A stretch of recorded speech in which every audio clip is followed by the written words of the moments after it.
il faut que je vous dise quelque chose. La bande-annonce de ce film, lorsque je l'ai vue, elle m'a fait bim dans la gueule. Elle m'a fait bim, j'ai tout de suite su que ce film, je voulais aller le voir. C'est même pas tant à cause du réalisateur, c'est même pas tant à cause de plein d'autres choses. Non, non, non.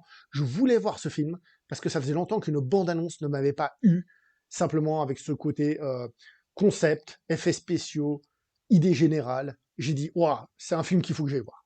Et je vous en parle après, quelques images, comme ça peut-être vous aussi, ça vous fait bim si vous ne les aviez pas vues, même si j'en doute. Mais on y va, c'est parti. Tant que l'IA représentera une menace, nous ne cesserons de la traquer. Le film est donc réalisé par Monsieur Gareth Edwards, réalisateur, on le sait, du remake de Godzilla qui lance le Monsterverse. Il a aussi réalisé évidemment un certain Rogue One Monster. Et là, il nous revient avec un film de science-fiction. Comme je vous ai dit, ça fait vachement plaisir de voir un tel film, indépendamment, j'ai envie de dire presque de sa qualité. Je m'explique pourquoi. On a un film qui ne fait pas partie d'une franchise. Un film qui a du budget, un film de science-fiction, qui crée un univers. Ça, c'est important dans la science-fiction, dans la fantasy, ce qu'on appelle le world building, créer un univers. Quand vous lisez Dune, par exemple, je dis pas ça parce qu'il y a un film qui va bientôt sortir, hein, l'important, c'est bien sûr les personnages et tout, mais c'est la création de l'univers qui est important parce qu'on est dans un autre univers. Là, évidemment, c'est le futur par rapport à notre univers à nous, on va dire, mais c'est important de créer cet univers, et cet univers est créé et il existe. Voilà. Je vais peut-être aller plus dans les détails après si je n'oublie pas, mais savoir qu'on a donc une SF avec de l'argent et du budget. Visuellement, niveau effets spéciaux, c'est impeccable. C'est impeccable de A à Z. C'est beau, c'est beau, c'est beau. Ça fait plaisir de voir un film aussi bien fait. Vraiment, vraiment, vraiment. Un film... enfin, bref, voilà. Hein. À ce niveau-là, c'est incroyable. Vraiment, c'est incroyable. Faut dire les choses comme elles sont. Qu'est-ce que ça fait du bien d'avoir un film comme ça qui n'est pas actuellement même pas juste un Marvel, mais un truc qui soit pas juste une franchise, etc. C'est beau de voir un film qui a des ambitions d'être un film en tant que tel. Et pourtant, attention, hein, je suis pas en train de vous parler d'un petit film pas très connu, machin. On est en train de parler quand même d'un truc, je sais pas le budget, mais on peut le qualifier de blockbuster sans autre. Donc, qu'est-ce que ça fait du bien? Qu'est-ce que ça fait du bien? Et c'est d'ailleurs pour ça que je voulais aller le voir. Ensuite, en plus de tout l'aspect visuel, on peut parler de la mise en scène, qui est loin d'être dégueulasse. Alors, tout le monde vous a déjà parlé du travail du gigantisme hein, de Gareth Edwards, qui se retrouve dans ce film, évidemment, et ça donne de l'ampleur à la science-fiction, et ça donne de l'ampleur à certaines scènes. Alors, c'est pas le truc ultime de l'humanité, mais c'est ça qui est bien. C'est parce que c'est là, mais c'est discret, j'ai envie de dire, sous service du film. Ce n'est pas là en mode, hey, regarde ce que je te fais. Non, non, non. C'est très bien à ce niveau-là. Donc, franchement, comme j'ai dit, tout l'aspect visuel, les machines, les robots, les effets spéciaux, tout ce que vous voulez, c'est génial.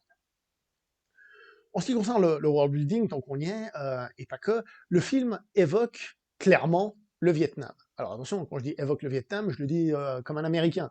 Ça évoque la guerre du Vietnam, évidemment, avec des visuels et des situations qui évoquent la guerre du Vietnam, avec un côté dénonciateur. Alors c'est pas nouveau, hein, la dénonciation de la guerre du Vietnam aux États-Unis, mais ce côté dénonciateur de la guerre du Vietnam, et c'est intéressant parce que d'un côté c'est dénonciateur et en même temps ça nous ramène à une vision de cinéma qu'on a déjà intégrée. Ce sont des images de cinéma qu'on a déjà intégrées, donc le film d'une certaine manière, il joue une sorte de carte de nostalgie, mais sans en être une, sans en tout cas pas de fanservice, ça c'est sûr, mais oui, une espèce de codes qui sont facilement identifiables. Ça c'est parce que le film se passe dans la nouvelle Asie, New Age, je l'ai vu en VO, hein, New Age, d'accord.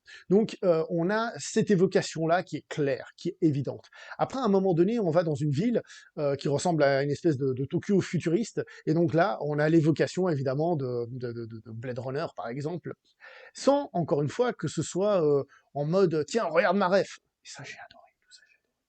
Et d'ailleurs, je profite, hein, le côté guerre du Vietnam, à un moment donné, tu as des soldats du futur, évidemment, hein, ils sont dans leur vaisseau, clac, clac, clac, et puis tu as une personne qui est dans une espèce d'exosquelette, tu fais référence à Aliens, donc on est vraiment, vraiment là-dedans. Et ça, c'est cool. Donc, le monde va se construire comme ça, il va nous montrer différents lieux, différents décors, parfois évidemment plus technologiques, on l'a vu, parfois plus campagnards et tout. Et il y a un côté évidemment carte postale à des moments, hein, on va pas se nier, hein, des choses comme ça, on va pas se le cacher, on va pas le nier, d'accord. Mais dans le film ça passe et puis voilà, ça c'est très bien. Un petit mot peut-être d'abord sur les acteurs.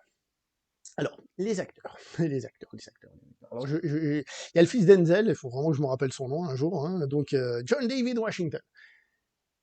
C'est pas un acteur que j'aime pas. Donc, c'est-à-dire que c'est un acteur que j'aime. Je l'aime plutôt bien, honnêtement. Dans le film, je l'ai trouvé correct. Mais, alors attention, parce que un acteur, il y a des scènes. Vous savez, il y a des fois, ça peut être trop. Globalement, j'ai trouvé, en tout cas dans les scènes plutôt fortes, ça marche plutôt bien.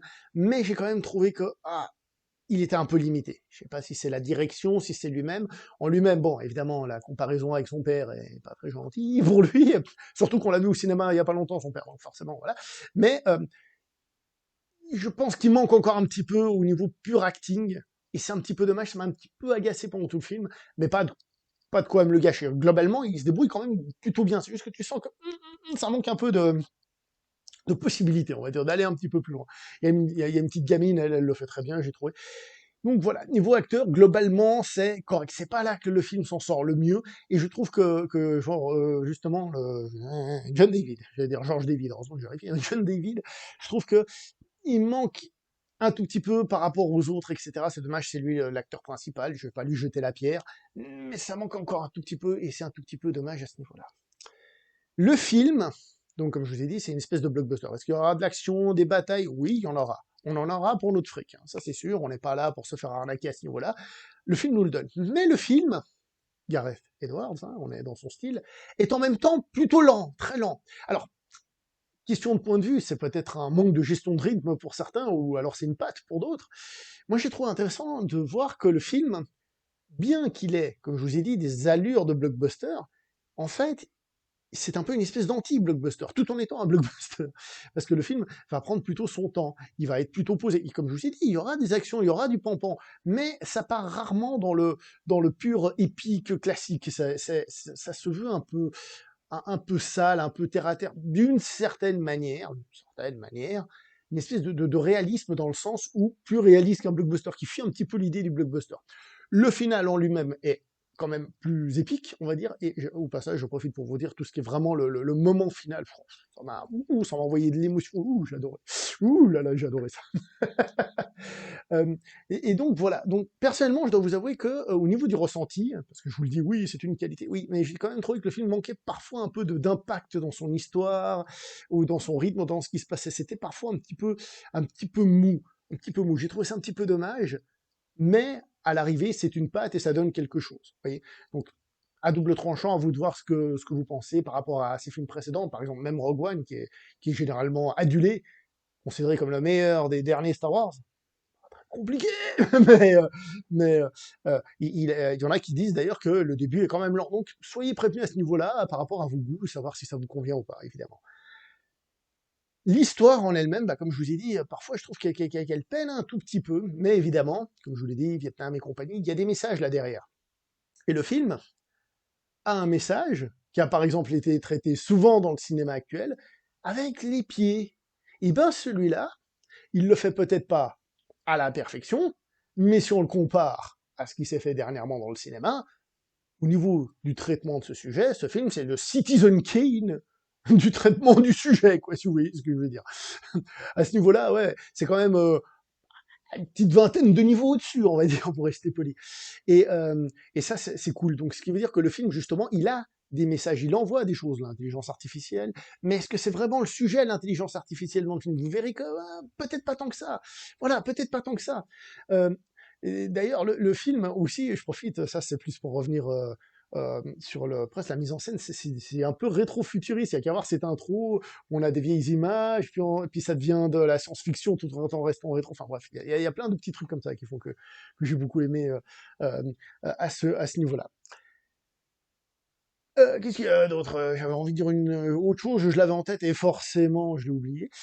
Les musiques du film, je dis pas qu'elles soient mauvaises, mais je vous avoue qu'à la sortie du film, il n'y en a aucune qui m'a marqué. Ce qui ne veut pas dire que si je les réécoute à côté, je vais pas les trouver géniales, mais dans le film, ça m'a pas marqué. Donc on retombe pas non plus d'un point de vue cinéma avec ces thèmes musicaux qui vont nous marquer, qui vont mettre en avant les choses. Mais aussi, il y a une raison là-dessus.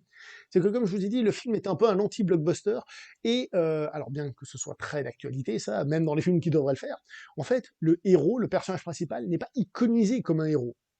Alors, comme j'ai dit, de nos jours, ça passe un peu inaperçu tout ça, mais en réalité, par rapport au type de cinéma que ça pourrait être, c'est intéressant. C'est intéressant. Et d'ailleurs, vous voyez le titre du film, c'est Creator, le créateur, machin, vous voyez l'affiche, vous dites qu'il y a un côté divin là-dedans. Et le film va évoquer quelque chose de divin. Mais le film va encore esquiver, comme un boxeur, esquive rotative, machin, il va esquiver quelque chose de typiquement américain, qui est la référence biblique, directe ou indirecte.